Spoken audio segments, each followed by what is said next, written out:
हैं जिन्होंने यूट्यूब के ज़रिए अपना सवाल पूछा है। इरकॉन इंटरनेशनल इन्होंने ख़रीदारी की हुई है 215 के भाव पे। NHPC इन्होंने 99 रुपये के भाव पे ख़रीदा है और IRFC 165 के भाव पे ख़रीदारी इन्होंने की हुई है। तो 3 स्टॉक हैं इनके। राजेश जी, मैं बारी बारी से आता हूं आपके पास। सबसे पहले इरकॉन और NHPC पे राय दीजिए। इरकॉन इन्होंने 215 पे ख़रीदारी की है।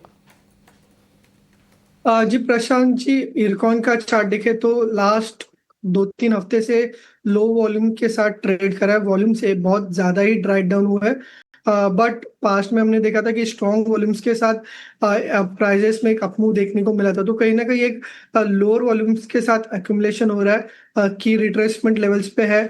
तो अभी फिलहाल के लिए बने रह सकते हैं। नीचे में अगर आप देखें तो 165 के आसपास इरकॉन के लिए स्ट्रॉन्ग सपोर्ट है। ऊपर में अगर आप देखें तो बाउंस बैक में 196 200 एक इम्पोर्टेंट रेजिस्टेंस रहेगा, एंड उसे क्रॉस करने के बाद पॉसिबली 220 225 भी एक्सपेक्ट कर सकते हैं। तो 165 के स्टॉप लॉस से होल्ड रखना चाहिए। दूसरा जो इनका काउंटर है वो है NHPC। NHPC का अगर आप चार्ट देखें तो अपने 200 DMA पे ट्रेड कर रहा है, एंड हमने देखा था कि पास्ट में भी अराउंड 80 के लेवल से बाउंस बैक हुआ है। तो फिलहाल के लिए 79 के स्टॉप लॉस से होल्ड रखिए, एंड ऊपर में अगर आप देखें तो 89 एक पहला रेजिस्टेंस रहेगा। 89 के बाद इसमें ब्रॉड बेस बाइंग देखने को मिल सकती है, बट फिलहाल 79 के स्टॉप लॉस से होल्ड रखना चाहिए। तीसरा जो काउंटर है आई गेस IRFC है। तो IRFC भी अपने एक इम्पोर्टेंट सपोर्ट लेवल्स पे है। नीचे में अगर आप देखें तो 122 एक बहुत ही इम्पोर्टेंट सपोर्ट है, बुलिश गैप रह गया था। तो 122 का स्टॉप लॉस रखिए, एंड ऊपर में पहले 138 रेजिस्टेंस रहेगा, जो इसका 200 DM है, एंड 138 के बाद पॉसिबली 150 के भी टारगेट देखने को मिल सकते हैं। तो फिलहाल के लिए होल्ड रखिए 122 के स्टॉप लॉस से। और राइट, चलिए कुछ यूट्यूब के दर्शकों के सवाल आ गए हैं राजेश जी, एक एक करके वो लेते हैं। 2 सवाल लेना चाहूंगी, एक है नरेंद्र भतीजा साहब का और एक अशोक भूटानी साहब का।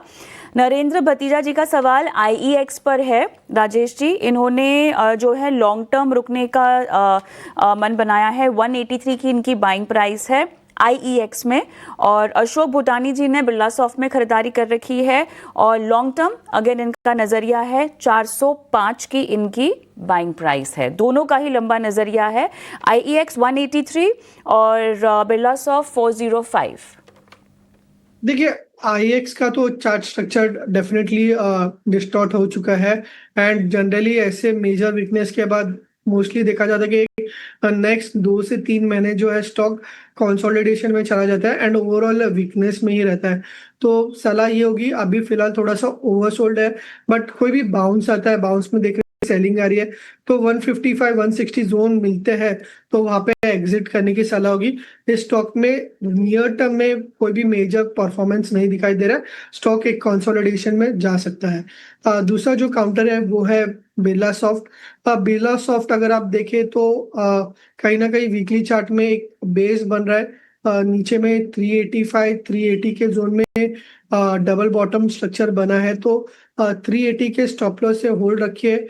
हम लोग ये देख रहे हैं कि जब भी स्टॉक ऊपर जाता है तो हैवी वॉल्यूम्स रहते हैं, एंड जब भी नीचे आता है तो लो वॉल्यूम्स के साथ नीचे आता है।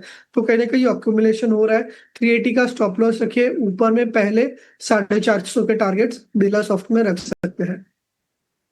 तो ये है राय आपको मिलती हुई बिरला सॉफ्ट पे। पवनदीप